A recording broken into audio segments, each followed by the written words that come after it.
जय श्री राम दोस्तों। आज मैं आपको एक चमत्कारी पौधे के बारे में बताने जा रही हूँ जिसको छूने मात्र से शरीर में से हर प्रकार की आपकी थकावट दूर हो जाती है। धनवान बना देगा आपको हर श्रृंगार का पौधा। इसी का दूसरा नाम पारिजात का पौधा है। अब मैं इसके धार्मिक महत्व बताती हूँ और इसके बाद मैं आपको इसका उपयोग और प्रयोग कैसे हम हर समस्या का समाधान इस पारिजात के पौधे की वजह से और इसके फूल की वजह से कर सकते हैं। एक एक चीज़ आपको बताऊंगी, लेकिन इससे पहले आप इसका महत्व समझ लीजिए ताकि आपको इसका उपाय करने के लिए आतुरता आ जाए कि कितना ज़्यादा चमत्कारी पौधा है ये। मैं आपको इसका महत्व इसलिए भी बता रही हूँ ताकि आपके मन में जो भी प्रश्न हो, जो भी डाउट हो, वो आपको इसी एक कहानी में पूरी तरह से समझ आ जाए। और उसके बाद मैं आपको जब ये उपाय बताऊंगी तो आप इस उपाय को किए बिना रह ही नहीं पाएंगे। बहुत ही ध्यान से सुनिएगा। अगर आपने कोई भी चीज़ मिस कर दी तो पूरा वीडियो आप देखने का कोई फल नहीं मिल पाएगा आपको। एक एक चीज़ बिना स्किप किए देखते हुए चलिए।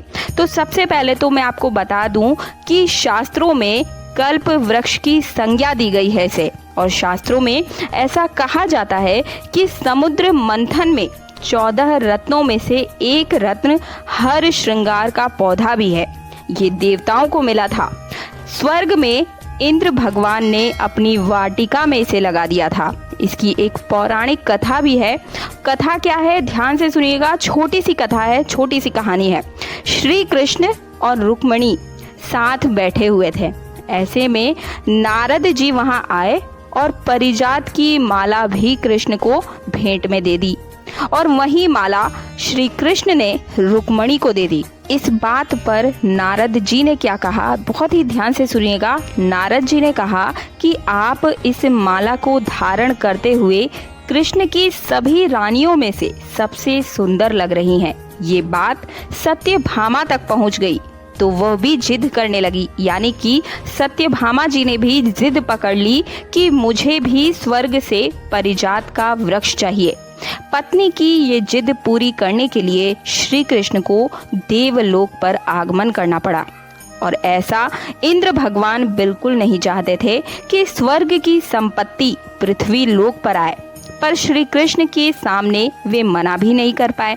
श्री कृष्ण जब हर श्रृंगार के पौधे को अपने साथ नीचे लेकर आ रहे थे, जब लाने लगे, तब इंद्रदेव ने श्राप दे दिया कि ये फूल यानी कि ये पुष्प रात के समय ही खिलेंगे और सुबह बिखर जाएंगे।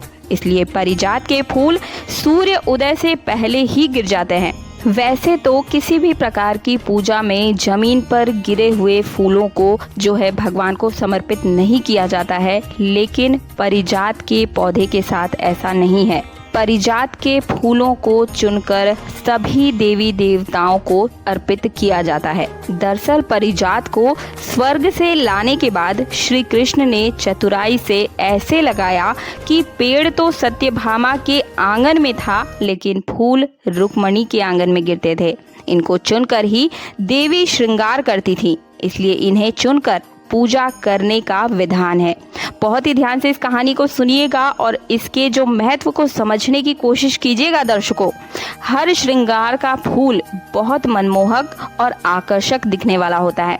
पूजा पाठ के अलावा हमारे रोज की नई नई जिंदगी की नई नई परेशानियों में भी इसका उपयोग किया जाता है। ये पौधा घर में लगाना बहुत ही शुभ है, क्योंकि ऐसा कहा जाता है कि हर श्रृंगार के पौधे में भगवान का वास होता है, इसलिए ये ईश्वर को बहुत प्रिय है।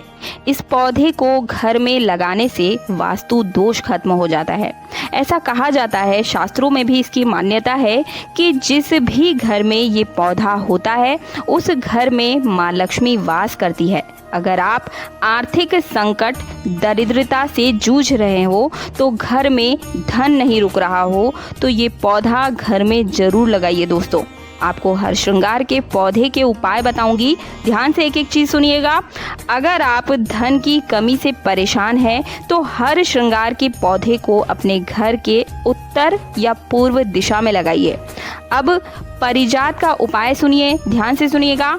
हनुमान जी के मंदिर के बाहर या नदी के पास, ध्यान से सुनिएगा, हनुमान जी के मंदिर के बाहर या फिर नदी के पास सामाजिक स्थल पर एक तोला सोना दान किया जाए, उसमें भी जितना आपको पुण्य मिलेगा उतना ही हर श्रृंगार के एक पौधे को लगाने से मिलेगा। तो आप इस एक पौधे को या तो हनुमान जी के मंदिर के बाहर लगा दीजिए, या फिर कहीं पर भी अगर कहीं नदी बह रही है तो उसके पास आप इस पौधे को जरूर लगाइए और इसे सींचिए दोस्तों। इससे आपको 1 किलो सोना दान करने के बराबर पुण्य की प्राप्ति होगी। सबसे महत्वपूर्ण बात तो ये है कि परिजात के पौधे को भी घर के दक्षिण दिशा में नहीं लगाना चाहिए, क्योंकि ये यम का पौधा भी होता है। इस चीज को ध्यान रखिएगा दोस्तों, यम का पौधा भी यही है और तरक्की का पौधा भी यही है। बात सिर्फ ये है कि चीजें आपको रखनी कहाँ है, पौधा आपको लगाना कहाँ है। एक एक चीज पर गौर करिएगा। इस उपाय से आप रातों रात आपकी किस्मत चमका भी सकते हैं, और अगर आपने गलत दिशा में इस पौधे को लगाया तो ये यम का पौधा भी कहलाता है।